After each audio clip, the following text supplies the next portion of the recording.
नमस्कार, खबरों की खबर में आपका स्वागत है। आज 6 दिसंबर है। शिवसेना अब तक इस दिन को शौर्य दिवस के रूप में मनाते आई है, लेकिन इस बार उद्धव ठाकरे लगता है इस दिन को भूल गए।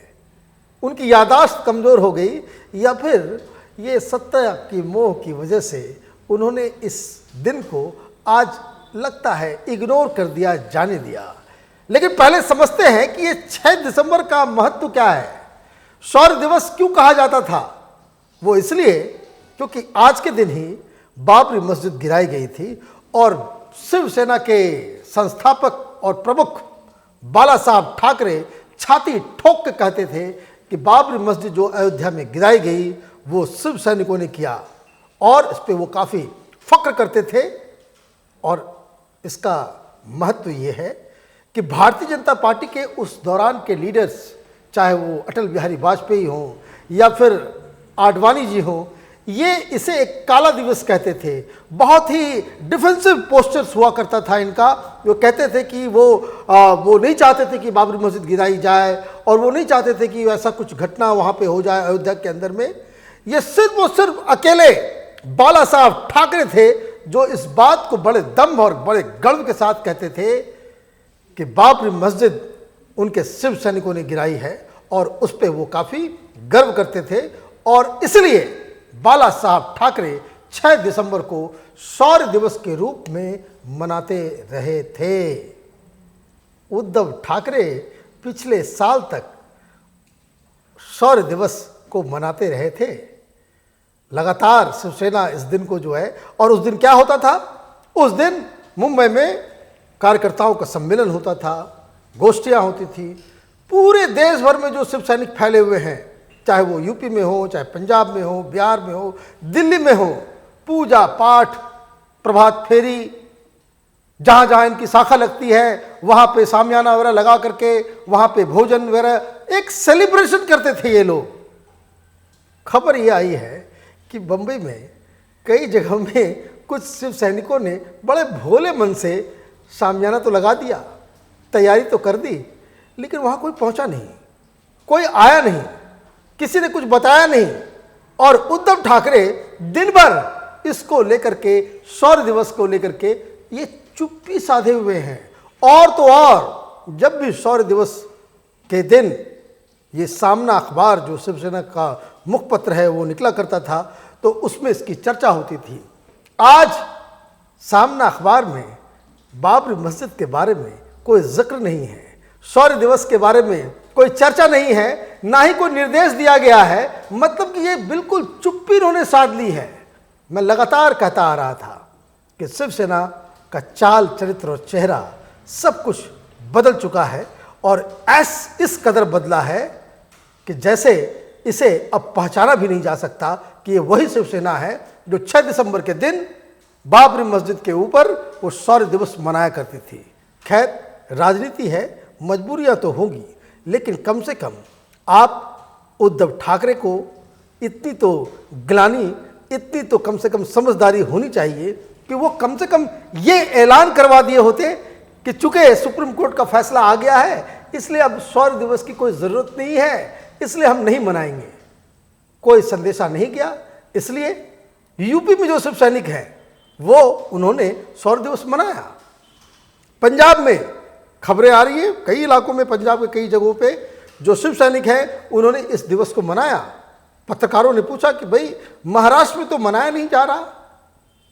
बड़े मायूस होकर शिव सैनिकों ने बताया कि वो महाराष्ट्र की राजनीति की वजह से वहाँ पे नहीं मनाई जा रही है, लेकिन हम तो उत्तर प्रदेश में हैं, हम तो बिहार में हैं, हम तो पंजाब में हैं, हमें कौन रोक सकता है।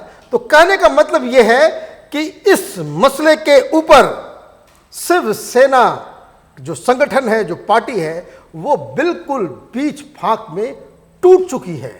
एक तरफ वो शिव सैनिक हैं जो महाराष्ट्र के बाहर हैं, जो अभी भी शौर्य दिवस मना रहे हैं, और एक शिवसेना महाराष्ट्र की शिवसेना है, उद्धव ठाकरे की शिवसेना है, जो सोनिया गांधी के आदेशों का इंतजार करती है, शरद पवार के बताए रास्ते पर चलती है। और ये सख्त मना किया गया था कि जितने भी कम्युनलिस्ट तथाकथित कम्युनल इश्यूज जो हैं उसको लेकर के उद्धव ठाकरे न बयान देंगे न उस पर अपनी राय देंगे। शायद इसलिए जो शौर्य दिवस का जो मसला आया वो उस पर उद्धव ठाकरे सामना और इवन वो बड़ी बड़ी बातें करने वाले संजय राउत वो सब ये सब इन लोगों ने मौन धारण कर लिया है।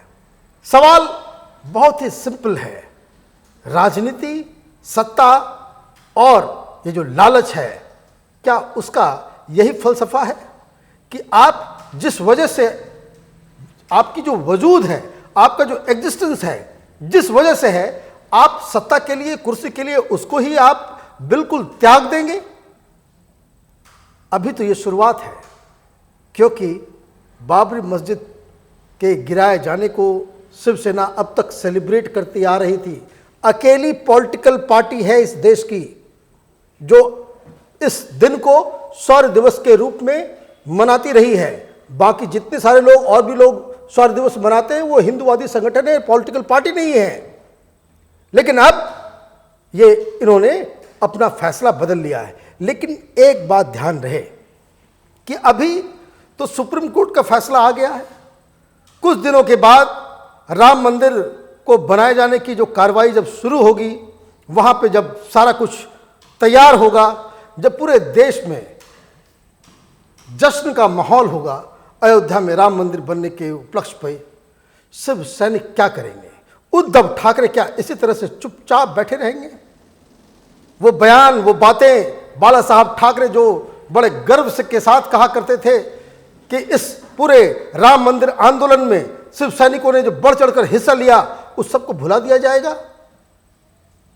कहने का मतलब यह है कि उद्धव ठाकरे ने अपनी लालच के लिए, अपनी सत्ता की भूख के लिए विचारधारा को बिल्कुल कुचल डाला है। आप देखिए किस तरह के फैसले लिए जा रहे हैं। हिम्मत देखिए एनसीपी की, हिम्मत देखिए कांग्रेस पार्टी की। उनको पता चल गया है कि एक वीक, बिना रीढ़ की हड्डी वाला मुख्यमंत्री हमने बना दिया है, जैसे हमने प्रधानमंत्री मनमोहन सिंह को बनाया था। इसको जितना झुकाओगे ये उतना ही जमीन पे लेटेगा। यहां तक ये लोग मांग कर रहे हैं जो हिंदूवादी संगठन हैं महाराष्ट्र के अंदर में, उनको बैन किया जाए। और एक उसको कह सकते हैं कि इस तरह के बयान के ऊपर, इस तरह के मांगों के ऊपर शिवसेना की तरफ से एक भी उसको काउंटर करने का वाक्य तक नहीं निकलता है। ऐसी क्या मजबूरी है? कहने का मतलब यह है कि शिव सैनिकों के मदद से उद्धव ठाकरे कुछ सीटें क्या जीते, ये मुख्यमंत्री बनने के लिए, सोनिया गांधी और शरद पवार के गुलाम बनने के लिए वो बिल्कुल तैयार हो गए। जो शिव सैनिक इस वीडियो को देख रहे हैं उनको सोचना पड़ेगा। ये लगातार इस बात को ओपिनियन पोस्ट में हम कहते आ रहे थे कि उद्धव ठाकरे जिस रास्ते पे चल पड़े हैं वहाँ से यू टर्न लेना बड़ा मुश्किल है। कई लोगों ने कमेंट में कहा था कि नहीं, शिवसेना शौर्य दिवस मनाएगी। आज हमारी बातें सही साबित हो रही हैं। लेकिन इस बात का मलाल जरूर है कि किस तरीके से महाराष्ट्र की जनता ने बीजेपी और शिवसेना के गठबंधन को वोट दिया।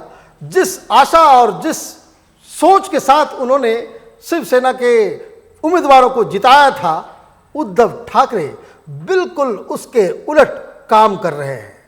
ऐसा लग रहा है कि ये शिवसेना नहीं बल्कि सोनिया सेना बन चुकी है। वो मैं इसलिए कह रहा हूं कि अब देखिए किस तरीके से उद्धव ठाकरे लगातार एक के बाद एक फैसले ले रहे हैं। ऐसे ऐसे फैसले जिसके बारे में कभी कोई शिव सैनिक सोचा नहीं होगा। हम लगातार इस बात को कहते आ रहे थे। शिवसेना के कई लोग, कई शिव सैनिक कमेंट्स में ऐतराज जताते थे। वो कहते थे कि नहीं, ये सिर्फ और सिर्फ बीजेपी को सबक सिखाने के लिए उद्धव ठाकरे ने कांग्रेस और एनसीपी के साथ हाथ मिलाया है। नीतियों में, विचारधारा में शिवसेना की कोई भी बदलाव नहीं होगा। लेकिन बदलाव, ये तो पूरा चरित्र ही बदल गया है। पूरा बिल्कुल शिवसेना का जो जिस बात को लेकर के, जो विचारधारा को लेकर के, जो मूल तत्व था शिवसेना का, वही उद्धव ठाकरे ने उसे उसकी मट्टी पलित कर दी है। शिवसेना शौर्य दिवस को हमेशा होली और दिवाली की तरह मनाया करती थी। इस बार भी महाराष्ट्र के अंदर में बड़ा दया आ रहा है ये बताते हुए भी कि मुंबई में कई जगहों पे जहां शिवसेना की शाखाएं लगती हैं वहां पे आज टेंट लोगों ने देखा। हमारी कुछ संवाददाताओं से बातचीत हुई, उन्होंने बताया कि स्थानीय लोग इंतज़ार करते रह गए कि कोई फरमान आएगा, लोग जुटे नहीं, कई शिव सैनिक भी नहीं आए। उनको लगता है कि अब ये चीज़ें बेईमानी हो गई हैं, क्योंकि पहले क्या होता था, पहले ये होता था कि उद्धव ठाकरे या बाला साहब ठाकरे जब हुआ करते थे तो शौर्य दिवस के दिन वो एक बड़ा प्रोग्राम होता था। देश भर से, पूरे महाराष्ट्र से लोग मुंबई आते थे, शिव सैनिक उसमें हिस्सा लेते थे, बड़ी गोष्ठी होती थी, बाकायदा वो भगवा झंडा हर तरफ लहराता नजर आता था और उसके पंप एंड शो के साथ बाला साहब ठाकरे इस दिन को सेलिब्रेट किया करते थे और देश को याद दिलाया करते थे कि जो बाबरी मस्जिद गिरी थी उसमें शिव सैनिकों ने बढ़ चढ़कर हिस्सा लिया था। अन्ना हजारे हमेशा कहा करते हैं कि राजनीति कीचड़ है और इस कीचड़ में जो भी जाता है वो गंदा हो जाता है, मटमैला हो जाता है, पूरे गंदगी से वो सन जाता है।